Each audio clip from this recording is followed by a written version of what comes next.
Assalamu alaikum, hormatly watandaşlar. Saparağı tügse dagan, öyle çağırımna, gowherjigimiz hemmäňize de köp salam. Salam, Halmurad ağa, gıydlar, salamu alaikum. İyileşler, salam.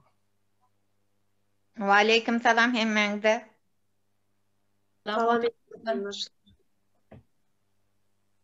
Watandaşlar şuňky eme gozgoljak meselelere geçmezimizden owul, özel öyle çağırımna da bir kısany informasiýa bar.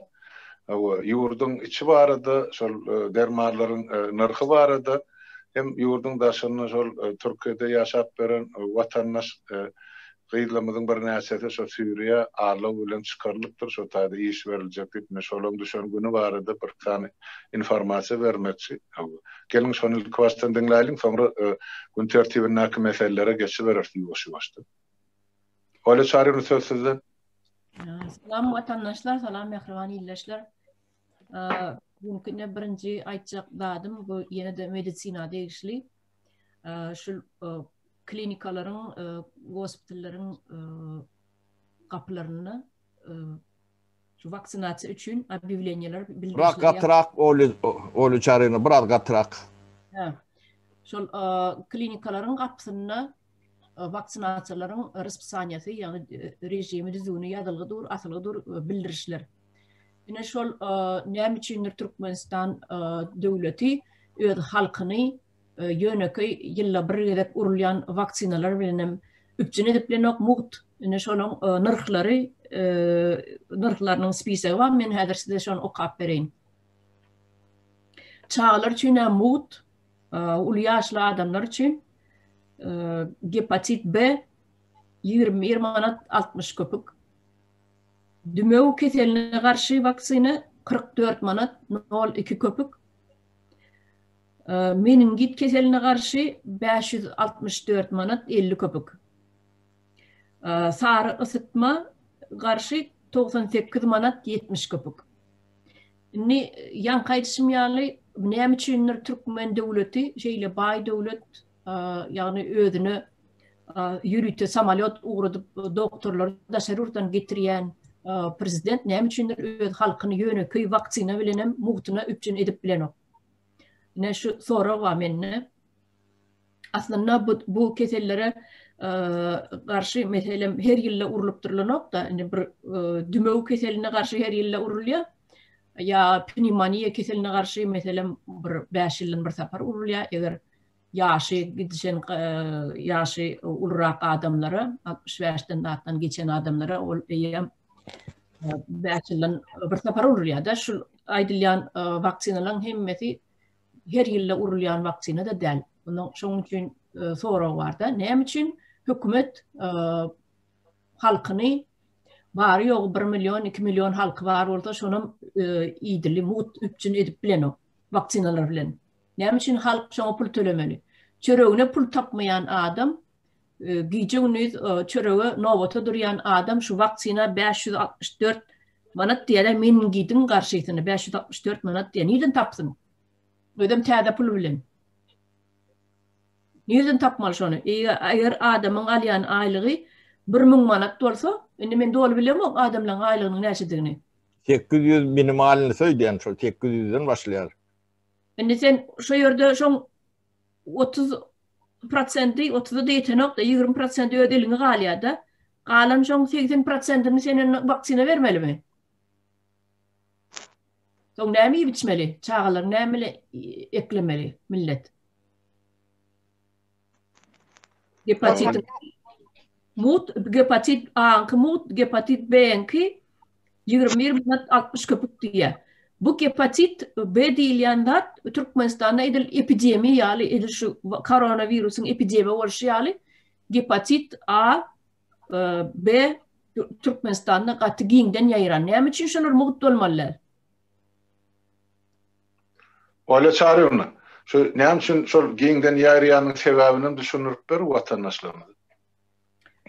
Ya bunu edil 2 minutda aýdyp boljak zatda ýöne esasy aýtmaly zat şu hepatit A adamlaryň arasyna adamlaryň mudamada aýdýan men şu bilimsizligi sebäpli bolýan zatlar yaplardan, yenilerden su içmek boluna, ol, bir gepleşinde de aydıp verip, şol bir yaptan meydanına işleyen çağlar bolsun, ullu yaşlar bolsun, kimin kim olsa bir telefon şığırdı ya, gayret edin danim, kam mikrofonunuzu yapın, eğer kim gürlemeyen olursa. Onun şu yerde aydiyanladım, şol meydanına işleyen küçük yaşlı çağlar bolsun, ulu adamlar bolsun, bu tarafta işleyeler. Olsa bu taraftan hem yap akyan olsa şu yaptan barıp çağlar ullar su içiyorlar. Kaynatman. Ve hava ısı bir yerden su içmeli. Onun o taydan hem yankı mağallarım içiyor şu sudan. Anırakta biri oban ayarları krem yuva oturuyordu bir mahallar. Şu yaptan krem yuva oturuyorlar. Ondan şu en esası zat hepatit A adamın ağzından geçiyor da eli yuvulmadık olsa eli hapa olsa ya yiyen imitlerinden geçip biliyor. Taşkı siridadan geçip biliyor. Yankı hepatit A görünüşü. Onun B görünüşüm oğulam aydık geçtik hepatitin 5 tane görünüşü var. A, B, C, D, Y. Onun bulun hemen vardı hadır aydıp oturmak katı uzağa çeker. Yönü diyecek bilen adım şu epidemiya Türkmenistan'da giyinden yayıran hepatit keseli. Şuna hesap olmalı, millet, halk hesap olmalı. Eğer isteseler, bizim dinleyicilerimiz isteseler son bir gün yürüyüp şu hepatit barada ayratin bir çıkış ederiz deyip tamamma benim eğer ona vatandaşlar istese bunu halka giyinden yetirip durmalı. Cikmi kurun verip yitirip durmalı. Bu gerekli zat. Sebebi sonunun adamların bağrı ervet gayelanıyor. Yaşlar görüp oturuyan onun haysı yaşlar alsan 30-40 yaşı yetmedik adamların köpsünün bağrı keseli. Bağrı keseli sirroz diye, yeni diye, ekna kok dörüye, bağrına rak dörebiliye. Gepin iskası şol sar getirmek esel bağrında ziyan koyuyor.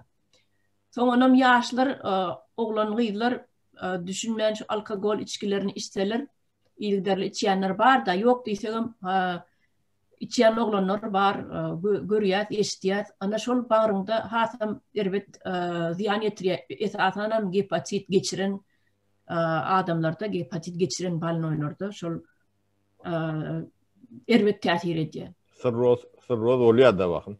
Oluyor. Ondan sonra şol hepatit keselli adamlar, oğul kesellen adamlar uçotta durmalı.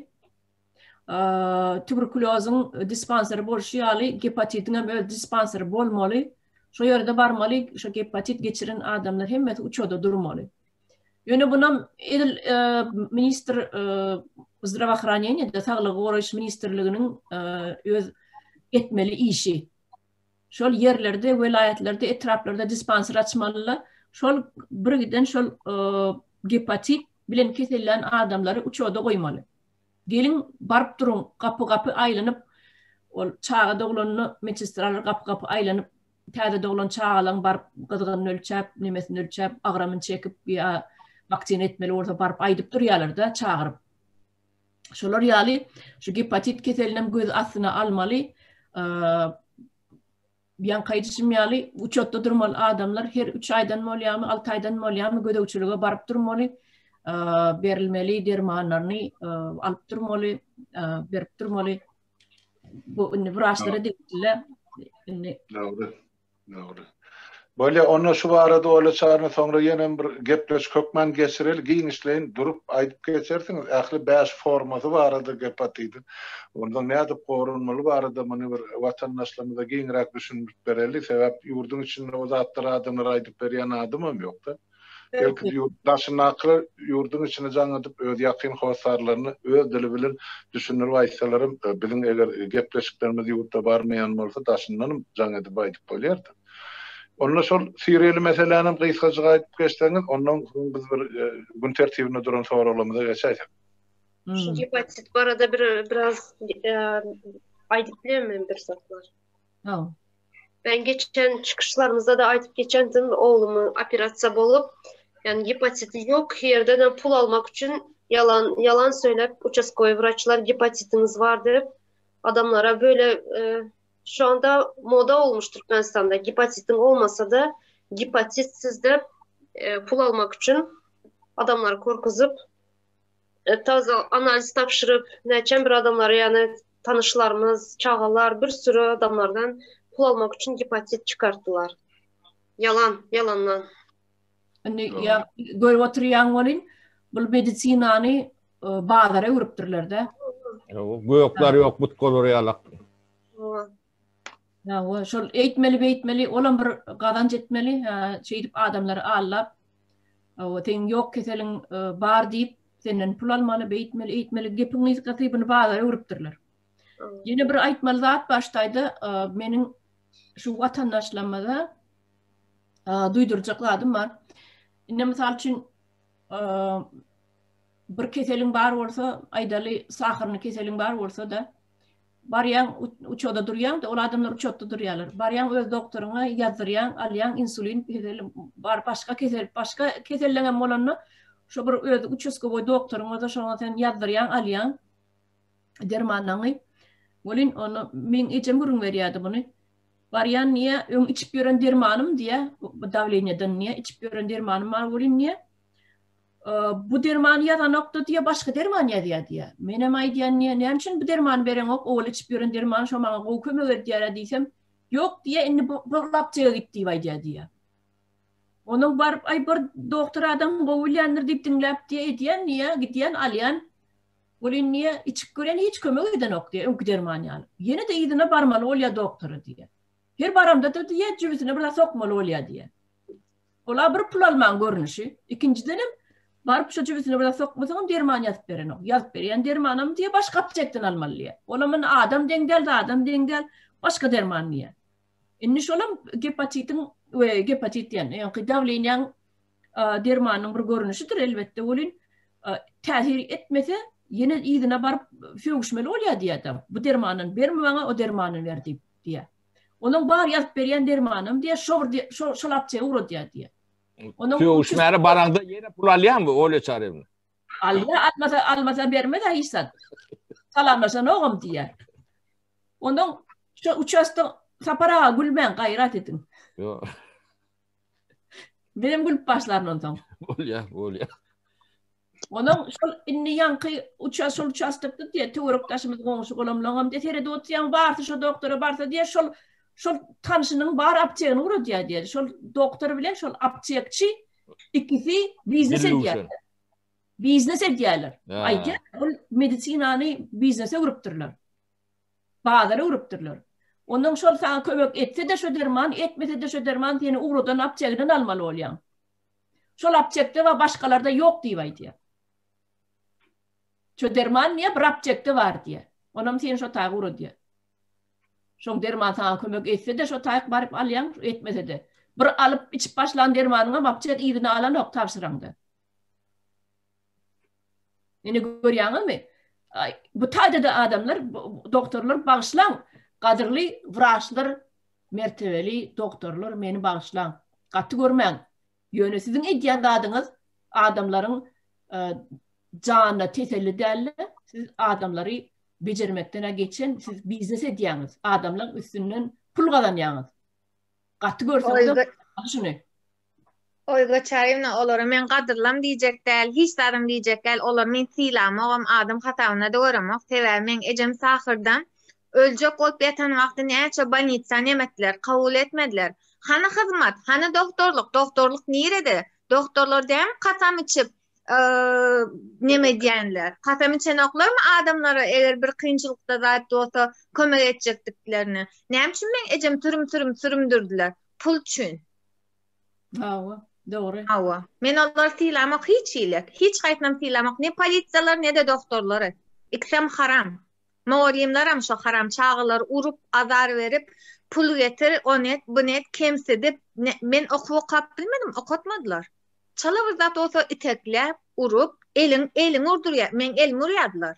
Elin nemet uzat deyip. Awa. 2 yıl okudum ýöne şu 2 yıl bana haram etdiler. Hiç gaýtmam adam däl olam. Doğru. Unan yan, näme üçin? Sebebi şu derman ýazyp berilenne, ýazyp berýän dermanlar, meselem insulinin dermanyny, demek saharyny, diabetin dermanyny ýazyp berýärler bolýan, adamlar onu urup durmalylar, namyna şu bir günne bir sapar ýa 2 sapar. Bolýan şu dermany ýazyp wagtyny alabilmesen sen saharyň galyp durýar. Yo. Başka näme bilen düşüreceksin onu? Şu dermanyň bolmasa, onu aptekden barýan bolýan, ýazyp berýän dermany almana barýan bolýan, bizde saharyny adamlar uçotda durýar, bizde şu adam sahanyna göre Aşgabatdan gelýär diýämişin. Derman, şu insulin. Onam gelýänçe garaşmaly. Utordu dermanım, men garaş biljek däl diýsem diýe, ejem gurun berýär. Garaş biljek däl, men dermanyny utordu, saharym galyp pelak edýär diýse, bilem okdaýdy. Bar git şutaýdan diýämişin. Inni köp de gelýärmişin. Ay doğru. Nime trebo dedi verseňem, sonra awrasaňam diýe, söýüp ýüzüň alýarlar diýe. Ýüzüň alyp bar çykdaýdy şutaýdan ýok bolup diýe. Derman ýok diýdi men saňa diýämişin. Türkmen diline düşüneň okmy diýämişin. Ne? Onun gen görýärse aýagyny kesipdiren sahardan gangrena bolupdyr, aýagyny kesipdir, näme edipdir diýip gen görýär. Gen görmeler hakykydyr şol. Derman ýokmy? Значит, olar nirden ýatasyn halk, oturan halk? Nirden alsyn? Hökümete bakna. Hökümete bakna. Hökümet nämesi eden etmeli? Özüne gerek bolsa endokrinolog getiripdir Germaniýadan. Samalada uğradım. O samalodam ýylyna 27-sine 26-syna ýylyna bärik gelýär Türkmenistana. 29-da da ýylyna uçýar bolýan. Bir gün uçmadan öňürti Dubaýdaky diýe bu ýurdan çykyp bilmän oturanlar bar. Türkmenistana çykyp bilmän korona sebäpli. Şolara habar edýärmişler Dubaýdan geljeňiz bagorda gelin Germaniýa plançyda sagat samalot bar diýip diýe. Näde bu halk Germaniýa nimeden Germaniýa ýetişmelimişin şu samalota? Näde? Bir günün içinde. Bolmajak zatlary. Doğru. Ola çarymna, onna han şol serial meselelerini maýdaryň sebäp bugün wagtymyz çäkleri, kompýuterken uzağa çeken akdy. Ya indi bu serial meselelerini aýtsak, gadyrly watandaşlar, mehriban ýyldaşlar şutaýda gowy edip diňle.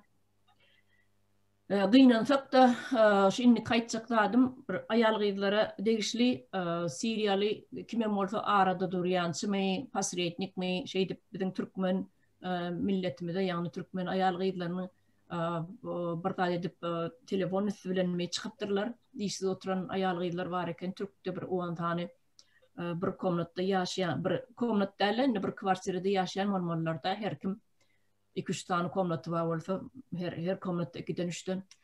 Inni şol gelin gyzlar, işsiz oturan gelin gyzlara çykypdyrlar, şo ýerde de iş hüdürläpdirler.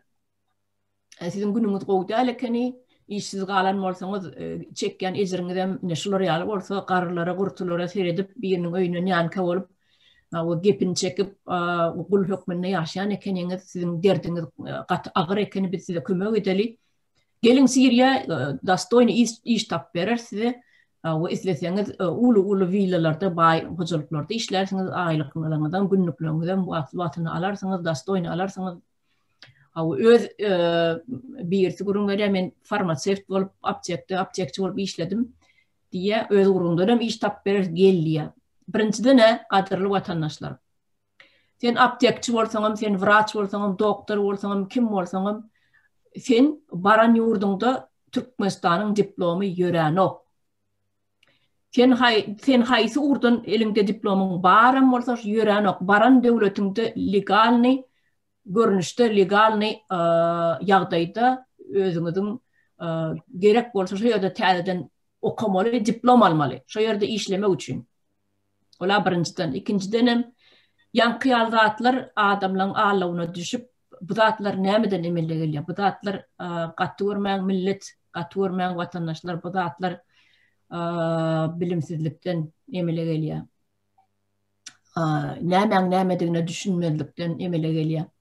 Sen şu wagt bir bazı kän agy garany saýgyryan bolsaň bir saňa jaň edip Siriýadan gel bizde işken zat diýse sen nähili ýagdaýda şoňa inanyp gidip bilýän. Bulary şu 10 tane ayal gıydılan 4 santını ırptırlar, 4 santının gizli yol bilen Siriya geçiriyorlar. Ellerine dokumentlerim yok, korona sebepli dokumentlerin suroqlarım geçiptir. Inni bolyan da şu yere sen nehilini rüşan ediyem. Birinciden qara yollar bilen seni geçirdim ve sen eyyem şol yurdun kanunu bozuyan. Sen şu yurdu nehili görünüşte şol gizli yol bile geçen bolsam, sen eyyem cinayet edin. Illegal oluyor da. Illegal bir bolyan wal cinayet neme hükmüne de böğüsüp geçen. Sen granitsani başka devletin granitsasını böğüsüp geçen. Kim bilen neme fikir bilen neme niyet bilen sen böğüsüp geçtin. Tutsalar seni hükman cinayet işi qozgalar. Inni ikinci dönem sen tanımayan adamına nehili inanıp bilyen. Ine şu bakati gen alır yanda hatta ayal gıydıların Türkmenistan'a öz çağlarını taşlap bari Türkiye qadan üçün gelen bolsa sen birinci bilen şol adamlara inanmakan, şol adamlara dokumentin bermekan, şolun izine düşüp gitmekan pikir etmeli, öz çağlaryň pikir etmeli. Özüňe ölürsin gidersin ha. Seni nereden tapmalansan? Seni yitirmetdiler da sen nereden tapmalı? Sen elindeki nämen var sen? Sıroğu turan pasportun var ona alsalar. Elinde telefonun yok ona alsalar. Seni nereden tapmalı? Sonra bana plan yetiptir, dir yetiptir, suratlarını paylaşıyorlar Facebook'larda, yenilerde. Ya görünüşten bağımı can edinmiş numara böyle deyip. Adamlar şu zatların hemmeti bilimsizlikten oluyor. Ananmam hiç kime. Ananmam şunu bir yadınızda saklan. Ananmam adamlara. Sen bu olam Suriye'de. Suriye'nin özü bir stabil devlet bolsa, özü bir bütün bir devlet bolsa, öz milleti kaçıp neçe milyon adamı Türkiye kaçıp beşinci 4-5 milyon diýerler, häti köpürek diýerler, kän neçe milyon adam diýerler. O yerde uruş gidip duran devlet. Adaçığım olsa täzelikleri okan ya da dinlen. Näme bolup geçýär daşarutda? Sen gitjek yurdunda bir stabil devlet mol. Näil yurt ol? Kim sen çağırýar? Kim grant durýar arkanda? Grant barmy? Şol bir idaramy ya bir ya neme pıtlıpıcurluk bir kavyçkan içindäki idaramy ol? Näil zat ol? Iň bolmany bilmeýän bolsaňyz gapdalyňyz aklary bilen bir adacık bir zakonu, kanunu düşünýän adamlar bilen maslahat edin bolmany. Gitmäkäňiz. Edara bolsa onu bermän. Gowharjygym näme edara bolsa Haydi ver. Awa edara bolsa onu Olga Çaryevna qaçak yollar bilen çykarmaýarlar. Edara bolsa onu dokumentarny yollar bilen çykarýarlar. Uruş gidip ýören ýerde dokumentarly bolmaz, beýlekem bolmaz. Uruş gidip dur awtaýda.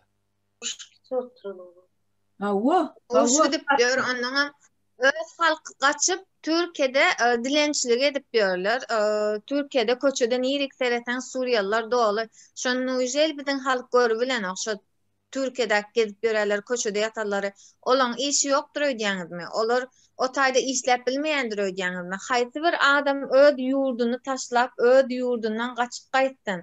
Eger de ýurdu gowy bolsa, näme üçin köçelerde ýatyp tursun? Hiç düşünüp bilmeýärlermi şo gidýän gaýdylar, zat edýän gaýdylar, o ullanyljagyny hiç düşünüp bilen oklarmy? Internetde mi bar? Türkmenistanyň hem içine dersiz. İnternet diýen ýurtda oturýarsyňyz, isleýän zadyňyzy internetde basyp Suriýanyň ýagdaýyny öwrenip bilýäňiz. Suriýede näme gidip duran şu wagtda her hile kanallar var, şu arada aýdyp geçýärler. Şolara teresinler iň merkde. Doğru. Iň bolmany şol bilimiňiz ýok bolsa täzelikler dinleň. Her gün akşam işden geleňizde her bir öýde telewizor bar. Häzirki döwür 21-nji asyrda. O kap bilmeýän bolsaňyz iň bolmany telewizor bir dinleň, täzelikler bir dinleň. Özüňiziň göz ýetimiňizi giňelçek bolun. Görene inanyp ýörmäň, görene telefon nomer bermäň, görene pasport bermäň. Tanamayan adamlardan iyidine düşüp gidip men iş vereyim, iş tap verecek diyene inanmam. Öyle bir şeyle güzel devlet varsa, Suriye diýilen devlet, güzel gülýär devlet varsa, näme üçin Türkmenler öz milletine varsunlar? Türkmenleri akidip sen onun nämesi sen akidip sana kömek edecek, iş tap verecek, sen onun nämesi? Öz yurdunnaki, devletinnaki halkına iş tap versinler. Öz halkına orsunlar. Katı doğru öyle çağırıyorlar. Aydılyan bellikten hemmece katı doğru. Vatandaşlarımız şu zatları dinleyip eşitip özlerine değişli değerli netice çıkarır diyen umudumuz var. Hakikaten o Suriye ana neçil bari o onun için grajdan uruşu gidip o birini kırıp tuğlar olur. Boston 4-5 milyon olan ilatı Türkiye'de sığını otuyla ne edip bilinkiler haytı niyet bilen haytı akıllı kulluk edip Suriye işe gidiyorlar bir de hayran. Olar ne edip tapmal, ne edip idine kaytarmal. İdine kalan en ataları var, idine kalan çağaları var. Bunların ne cevap karşılığını duymayam kaşona gidiyenden alır. Vatandaşlar oturun, oylanın, fikirlerinin özünüze gerek neticeni şu demeden haberden çıkarırsınız diye lukan umidimiz var.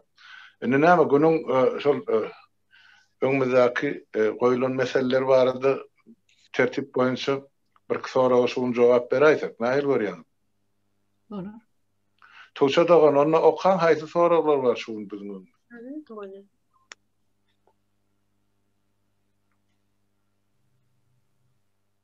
Birinci sorak geçenleri yine kaytalalım. Zenanların türmeleri barada tutsak edilen enelerin izinde kalan çağalarına nähili goşmaça maddi kömek edilýär. Eğer edilmeyen bolsa nähili kömek etmeli. Düşünükli. Bu arada kim näme aýdyp biljek? Men Halmurat ikağı söz aýdaýyn, bu ayal gelin gıýdylary türmäe basmak bolanok. Da o günah edenem bolsa, etmedigen bolsa bunun çäresini başgaça görmeli, onun sebäplerini öwrenmeli. O Türkmenistan yani türme ýagdaýy biznes. Türme adamyny näme üçin basylýar? Düzetmek üçin. O taýdan adam düzelip çykan ok, hem kesel çykýa, hem moralny, hem ölü, hem ruhu ölen ýanky berçinleşen bir ýöne bir ikaýagyň üstüne gelip ýören adam çykýar da. Köplenç, hem ähli zady aýrlanýar da. Tembol ayal maşgaly üçin ol bir katastrofa da. O datlary ýanky millet bolup şu garşysyna demetmeli ayal adam ýani türkmençiligi görüp gören adamlar. Bizim döwrümizde türkmen gelini ýakydy türmäe basyldy diýip aýda ýylla 10 ýyldan 15 ýyldan bir tapar ýarym tapar eşdilýändir. Bu gaty teýrek bolýan zat. Bu ýöne näme döndürüp durlar bu bärsini. O da şu apteň we biznes bolşýarlar, bu da şu biznes. 100 milyonlap pul aýlanýar o taýda. Şoň üçin bir türme meseleni biz çürt kedik çözmeli. Ödem halk bolup ayağa galyp şunu adamlar basylma diýerler. Sebäbi basýan adamlaryň jinayeti ol basylanyň içinde oturanlardan müň etse, müňläp etse kän. Ana basylmaly bolsa tersine bolmaly. Türmedäkiler daşyna çykyp şu türmäe basýanyň sakçysy bolmaly daşyna. O ýagdaý şeýleken adamlary biz hata esasam ayal gıydlamady. Beýle deme bermämiz o dünýä bu dünýä. Gatur günäý işte. Onun arkasında durmasa şo da günä. Şular bilen deň jogapkar adamlar. O ayal adamı türmäe batylar. Ol çağasyny ekläp bilen o hemme zady etmäli taýyn çağasyny eklemek üçin ayal adam hemme zady eder. Çok kıyınçılığa sal ayal adamyny. Gerek bolsa sen ýanky gözüňi getirmem bilmersin. Çağasy üçin etjek zadyny. Doğru. Sapara her bir ene aýdyşyňyz ýaly çağasy üçin her işe hazır. Yani taýar. Mesela bizler Türkmenistan'dan çıktık ama Türkmenistan'ın içinde kalanlar işsiz ayallar. o çağasını bakmak için her iş yapar. Mesela komşularımız vardı, tramadol satıp türmeye düşenler var, ayal maşkala. Yani mecbur çağasını bakmak için, maşkalasını geçindirmek için tramadol satanlar var. Bu tramadol satmak ayal maşkala yakışmayan bir hareket ama mecbur çağasını bakmak için bu işlere başvuranlar var. Şu tayda benim neme diyen şu hali gohor neme deydi.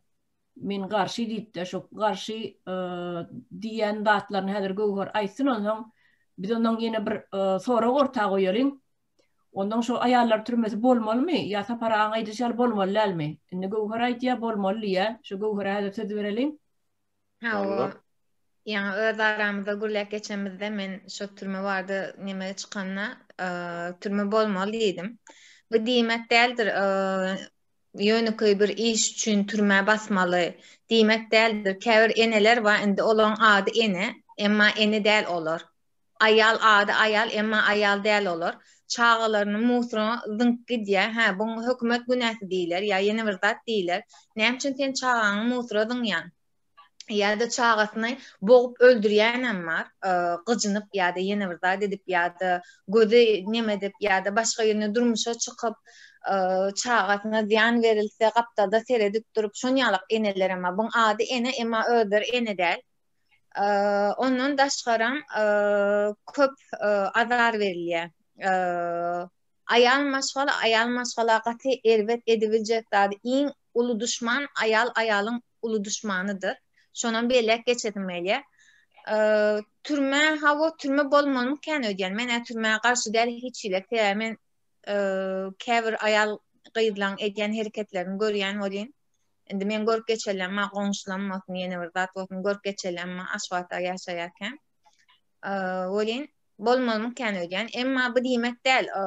Olur türmede kıp işkence etmeli ya da olur gatı ulubur psikologik travma vermeli onyalık zatlara menem karşı emma öd edyen işinin nähilek cinayetçil boyutunu görüp bilmek için hükmani ýagdaýda cezalandırmalıdır öýdüp men pikir edýän. Türme var. Türkmenistanyň içinde men türme diýemek, otaýda men mazar diýen. Otay türme değil otay. Sebäbi otaydaky ayal gyzlan görýän o nemesini men düşünüp bilýän otaydan siziň maýtşyňyz ýalak otaydan ýöne ölü çykýar, kayakly ölü çykýar. On ýalyk etmeli däleniň ýalňysyny düşünüp bilýän ýalyk etmeli miken öýdýän men. Bu hawa men pikirim ýöne. Hawa indi men öz pikirim aýdyn şu ýerde. Türmeler bolmalymy, bolmaly ayallar türmeleri. Menim karşı türmeler bolmasın ayarlar için diyen yönü yankıyalıqı cinayet edenlerine ayal maşgalalar gıygelinleri başkaca terbiyelemeli. Türmeğin içinde derle daşınına başkaca terbiyelemeli. Onun için yürüyüte yankı gruplar açılmalı. Şol grupları ayal gıylar mecburi yağdayda katnamalı. Hepde de bir gedek, iki gedek bolýarmy, ya üç gedek mi? Ol eden günatyna göre şol gatnap, şol edýän işiniň näde urdugyny, şol jemgyýete berýän ziýany barada, özüniň awraýyny dökýänligi barada, gelecekki netiline, çağalaryna erwet görkezme, ýagny erwet terbiýe berýänligi, şolaryň hemmesiniň geçirilýän sapaklary bolmaly. Yürüyte geçirilen maslahatlar olmalı. Ona gruppa vaya terapiye diýilýär orsçasy. Bu psikologik yankı psikologlar gatnaşmaly. Yerli hakimiyetin ya owada bolsa arçynlygyň nemeler gatnaşmaly. Gatnaşsınlar hepde de kedek bar şol edýän özleriniň edýän ýalňyşlyklaryny düşünür ýaly terbiýeçilik işleri geçirmeli. Ine bul terbiýeçilik iş bolar. Türmeğin içinde terbiyeler bolanok. Ayal gıylar şol edip düşse de terbiye alanok şu yerde kovuy terbiye. Ne etmerin menip kaydan ayal yoktur şu taydan. Erkeğim yoktur, ayalam yoktur. Onun erkekleri eger de ayal maşgala türme yok olsa erkeklere de olmasın. Eger de erkeklere türme bar olsa ayallara da olsun. Tebebi hiçlik ayrımcılık etmeli değil. Eger de ayal maşgalaları hava biz başın tecidir, bize değer verilmelidir. Emma bu demek değil, biz isleyenimiz edeli, bize de değer verilsin, kadır verilsin ve her eden zadımıza da hava tez beyitmen deyip yumşak dil bilen düşündürülsün. Yok men karşı bu zatlara eger edilýän bolsa hemme deň edilsin, edilmeýän bolsa hiç kime de edilmesin. Erkeklere ne hilek hareket edilýän bolsa ayallara da şo hareket edilsin. Sebäbi Olga Çaryna käbir ayal gydlar bardyr. Allahjan düşmanymyň başyna bermesin diýdir bolýar. Sebäbi bara men hakymma diýip her islen zadyny edip erkeklere de zulm edýän ayallarym bardyr. Ýeke ayallar erkekler ayallara zulm edýänlerdir. Bunu ayallarym edibilýänler.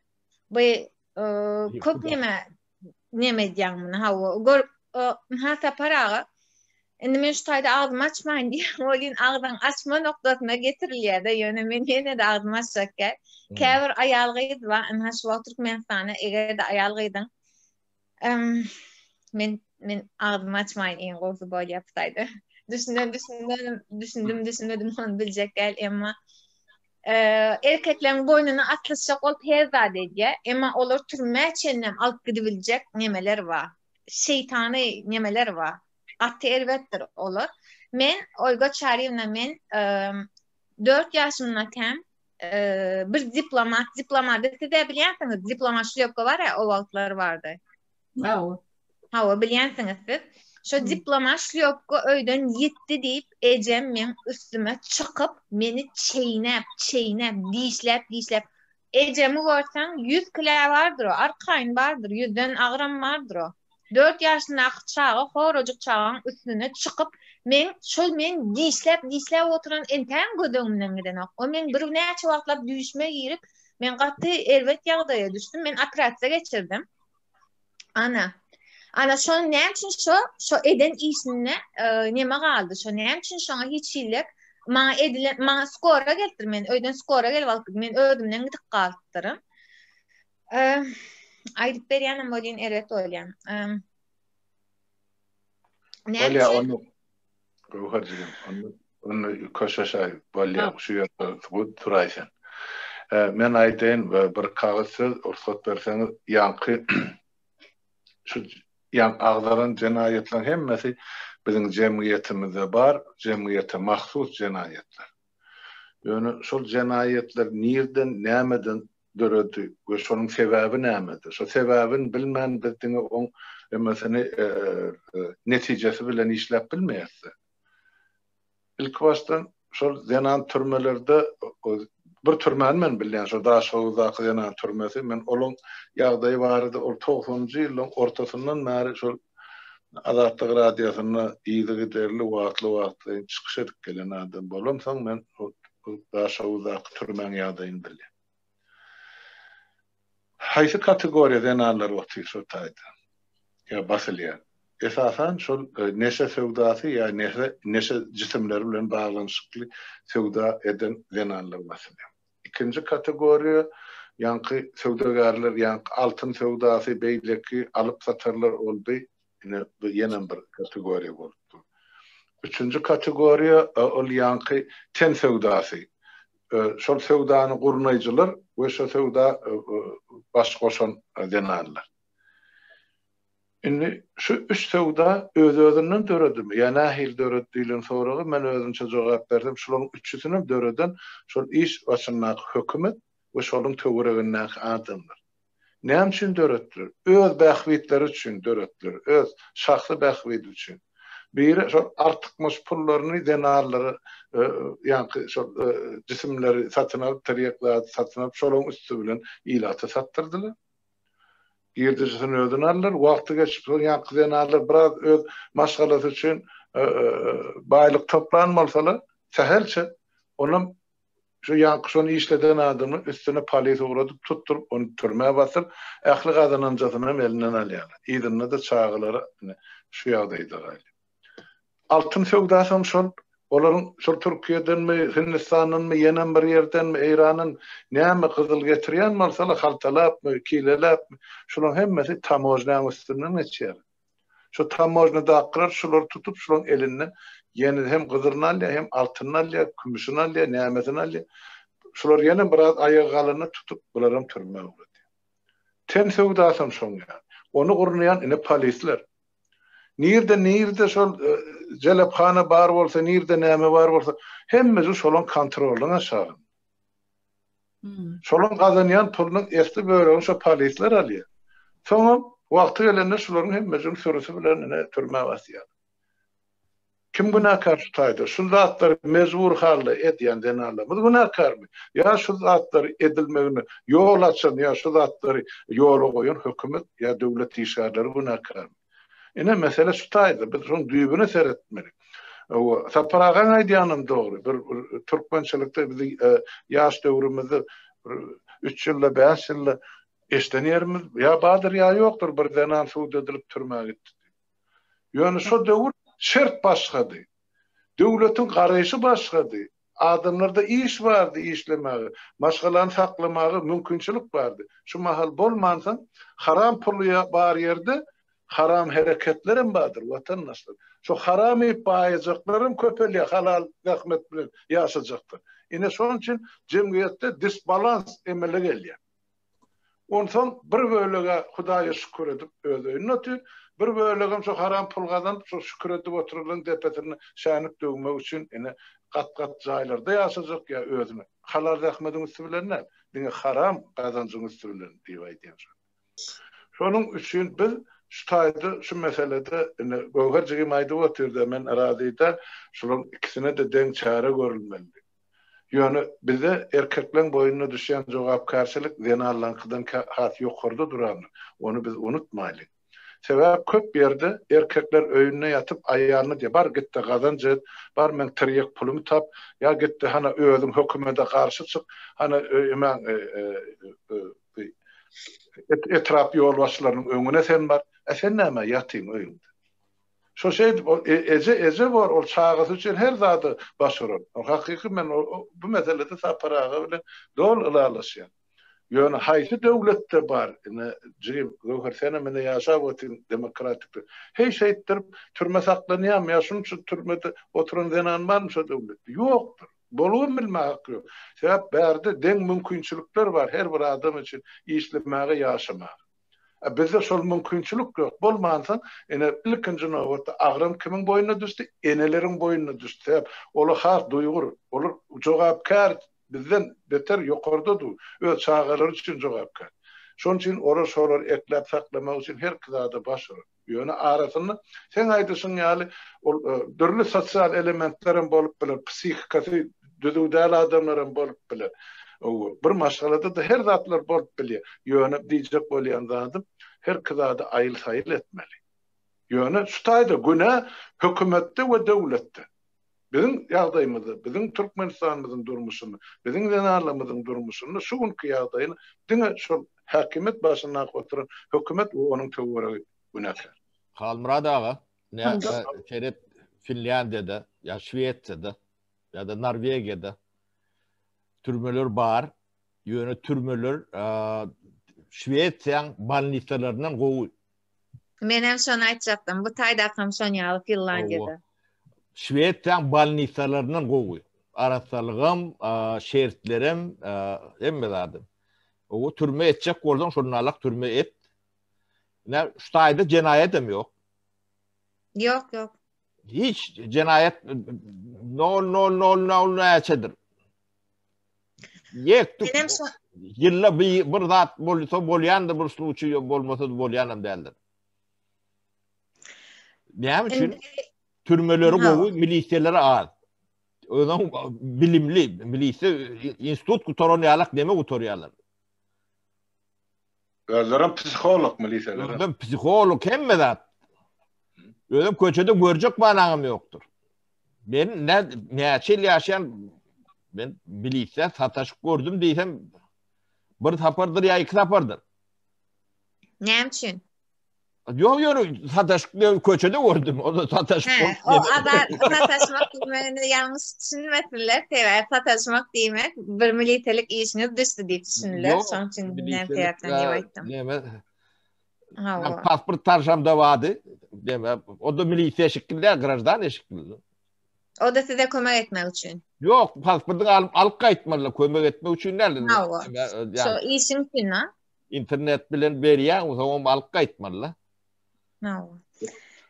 Endi saparaga menem şuna aydatym gelýär. Türme diýilip menem Türkmenistanyň türmesin men türme dermen otaýmadar edip görýän. Meňe maýdýanym şu Finlandiýada da şonýala.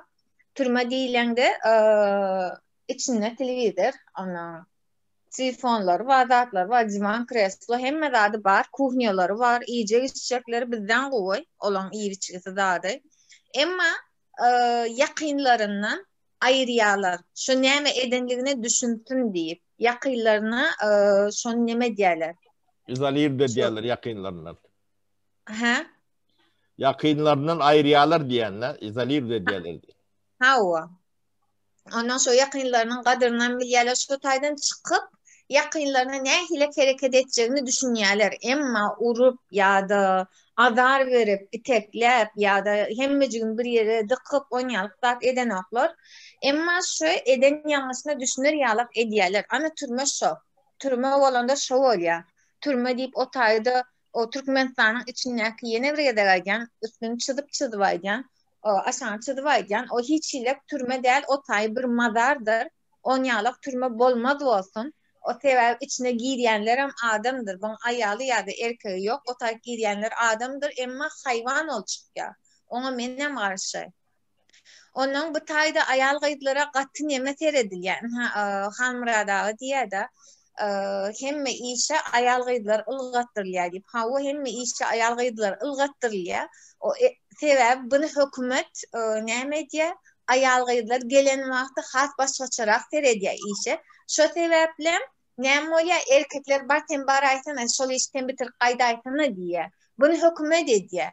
Ana hökümetin edýän işi, ana erkeklere etdirilýän iş şu.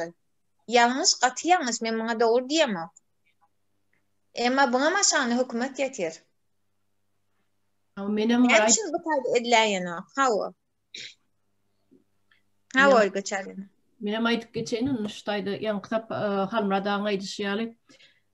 Kime ilki ödler ruhut berýärler, şu jinayet ýoly bilen söwda etmeni, narkotik serişdelerini satmana, şonun baý edýärler, gazanýarlar. Onuň hemme halky bu taýda iki ýol bilen işleýärler-de. İki tany ziyan etdi halka. İki taraplayın işleýär hökümet. Birincide halky narkoman etdiler. Men döwrümdäki ýaşlaň hemmesi narkoman boldy. Ol bir däl, iki däl, üç däl, 100 däl, 1000 däl. Adamlaň hemmesi şu döwrüň ýaşlary hemmesi narkoman boldy. Gyýdlar bir gedek Halmrada öz gepleşigini aýdypdy. Gyýdlar owan gyýdlary 42 tany aýal maşgaly azatlyk radiosyna hat ýazdy. Owamyzda daşturumyz erkek galmady, kime biz durmuşa çykmaly. Hakyky. Onuň şu birinciden aýanky narkoman etdiler, ikinciden hem aýal gyýdlar şolary ýaly söwda edip, narkotik serişdelerini özleri sattırdılar, ruhsat berdiler. Onu baýap bir kuştany jaýalyp maşinaly baýan onlarym tutup elindäki zatlaryny alyp basyp goýberdiler. Basyp goýberýärler-de aslynda. Onuň şu ýerde heme bu taraplayın işleýärler, hemen bu taraplayın işleýärler. İlkä ruhsat berýärler sattyrmany, halk narkoman bolan soňam baýandan hem tutup eline nadyny alýarlar. Baýan soňlar. Onuň bu gyzyl söwdasyny edýän aýal gyýdlar bar. Türkmenistanyň ilkä ruhsat berýärler. Her geçiren kilosyny, gramyny, kilodallyk gramyny, gyzylyň gramyny plança salgyty we hökümete töleýän geçirýän. Bunu ilkä açasan etdiler. Şol 2000-nji ýyllaryň başlaryna şeýdip aýal gyýdlar söwda edýärdi, gyzyl söwdasyny. Onuň Indiýadan getirýärdiler, Türkden getirýärdiler, granitsada näçe nemäň bar bolsa, näçe gramyň bar bolsa, her gramyna plança hökümet salgyty bardy. Salgytyny salýarlar-da, töleýärler-de aeroportda geçip berýärler. Aýal gyýdlar. Soň bular näme eýledýär?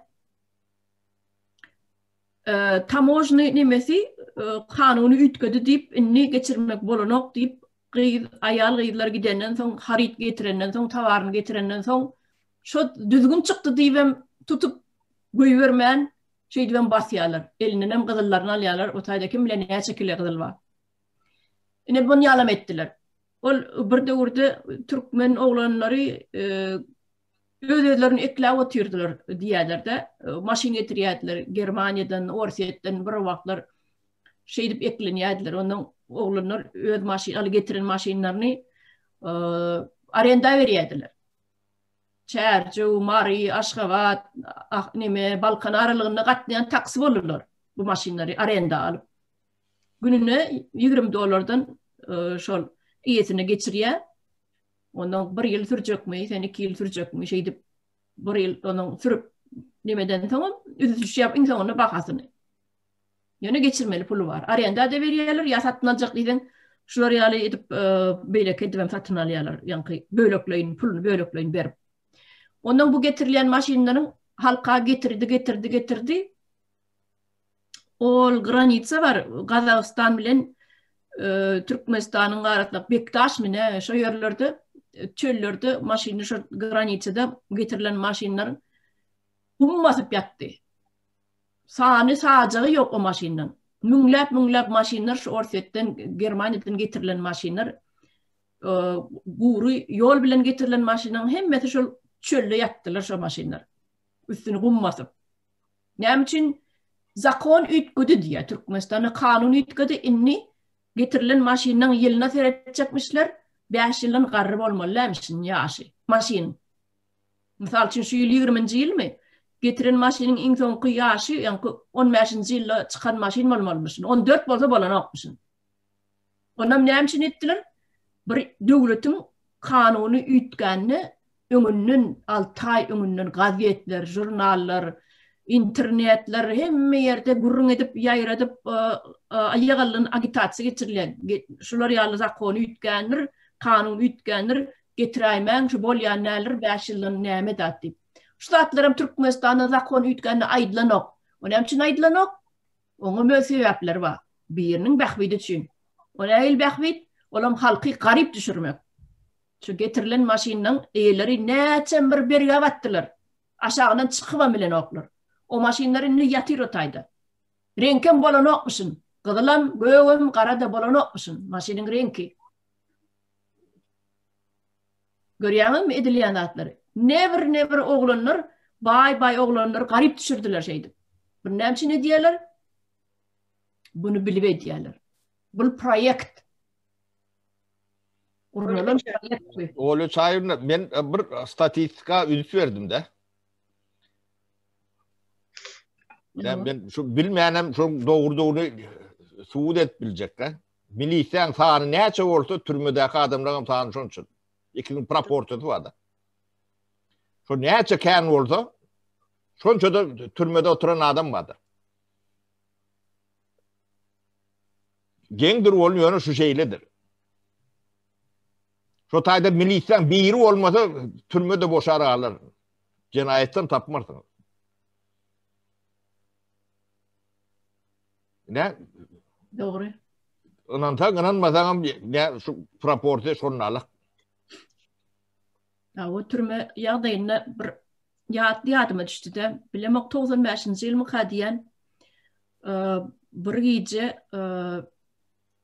şu Mar vilayetine çıraştı.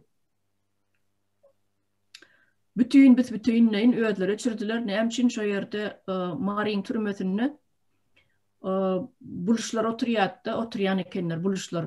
Pajrisinin oturanlar ama 20 yaşlı oturanlarım var.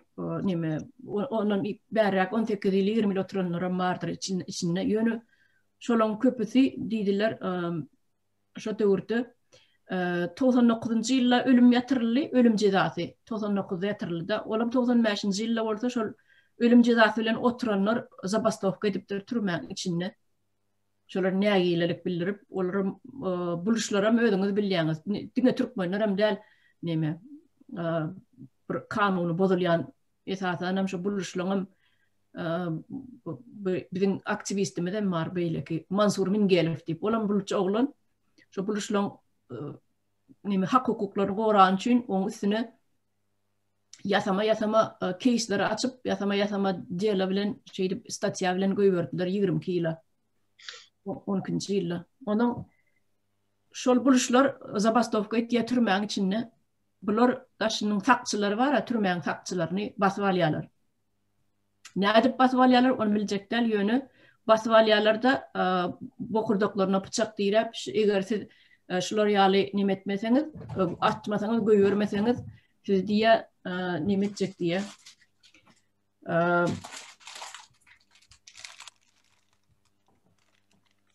bunu getirdiler bana. Ya doğruları ununuz mu bu? Yok bilemem her sefer sorar ne? Ondan şu yankı türmeyeni şu taşının fakçılarını basıp alıyor bulur. Basıp alıyor da bu kurduklarına bıçak direp neme diye. Şunu ya uslovya koyuyorlar. Bir de şeyle nimetmeseniz boşaltmasanız şular öldürecek deyip. O tayda şu fakçıları katı erved ediptirler. İçine türmeyen ödü. Onun alabilen oklar inni. Emel yok bizimkilerde. Emel yok alıp bilen oklarda inni o tutulan nemeler var. Zalojnik diyeller. Türkmençe diyor. Grev alınanlar. Ana şu grev alınanları okurduklarına bıçak direp grev alınanları bırdat etmeli tıptırmalı inni. Bunların gepleşige nimedi bilen oklar, dil duş bilen oklar, daşın aklarla içindeki türmede oturanlar, tutsaklar. Ona diyeyim, çok iyice çıra uçuyor. Elektrik stansı vardır nimede, Greste, Margreste. Çırağını uçuruyorlar, bütün vilayette çıra uçtu. Bir gecede. Ondan bu diyeyim, atvalyalar. Buyruk veriyorlar, yok oradan buyruk geliyor, bağırını atmalı. Şu kamerada kim tutsağı alınanım, tutsağı alınmadığım, grevi alınmadığım bağırını öldürmeli.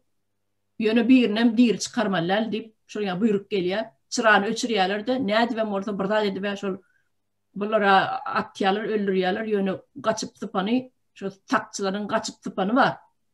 Bunun bilem ok aytmalı mı aytmalılar mı ekranına. Yönü şu kaçıp tıpanların son ödünü öldürdüler.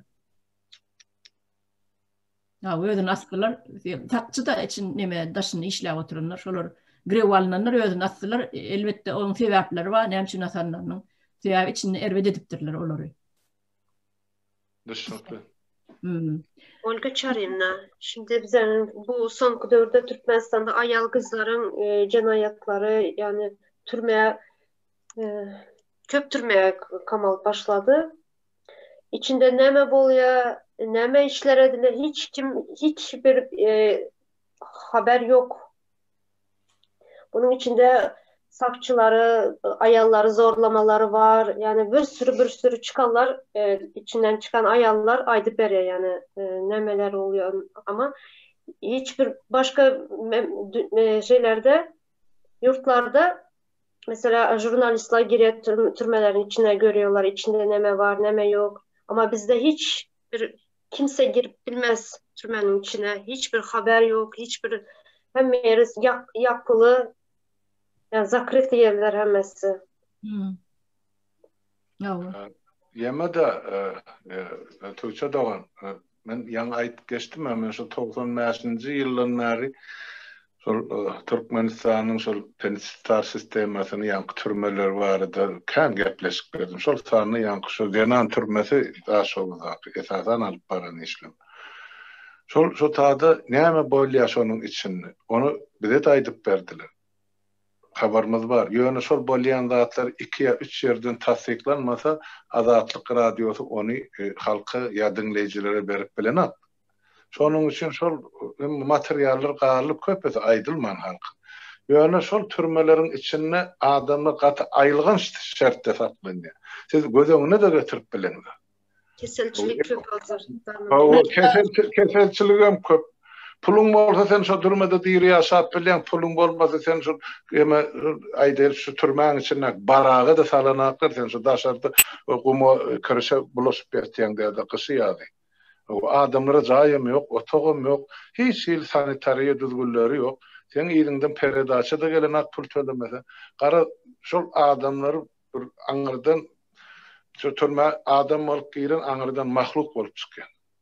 O cemiyete de maşgalasyna da hiç kime de peýdala adam däl aňyrdan şu türmede ejir çekip çykan adam. Hiç gorku sigdirmek üçin edýändirler Halmurat. Mene hawa Aýdaýyn da men. Gorku singdirmek barada.